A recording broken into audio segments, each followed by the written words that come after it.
So hello everyone, सबैजना सन्चै हुनुहुन्छ होला अनि म पनि एकदम ठिकै छु। सो म चाहिँ भर्खरै उठेर हिँडेको यहाँ मेरो चाहिँ जेलेने गरामा सानो काम परेर। अनि आज फेरि युरोपमा के टन्टलापुर घाम लागिरहेछ है। अब 11 बजेको ट्रेन छ मेरो चाहिँ, अहिले चाहिँ ठ्याक्कै 11:11 को ट्रेन छ, अहिले चाहिँ ठ्याक्कै 10 बज्यो।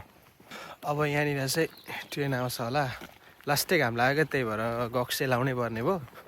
गक्स नलाई चाहिँ घामले फेरि ब्ल्यान्डै दिने भयो। यस्तो चर्काने घाम लागिरहेछ कि कपाल फेरि भर्खर सुतेर उठेर हिँडेको यार, के हो म चाहिँ सो ट्रेनमा चढिसकेँ अहिले। अब त्यही भएर भेटौँ होला है तपाईँहरूलाई, के हुन्छ त्यो देखाउनेछु म। दादा रे दादा, ल म चाहिँ यहाँ झरिसकेँ। अब फाइनली म चाहिँ यहाँ ट्रेन स्टेसनमा झरिसकेँ। अब यहाँबाट निक्लेर उतातिर अहिले भेटौँ होला है त फेरि।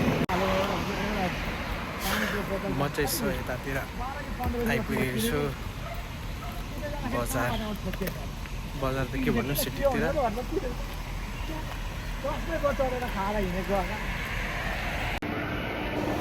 सो म चाहिँ अहिले मलतिर यसो घुमाइ हान्दैछु यहाँनिर।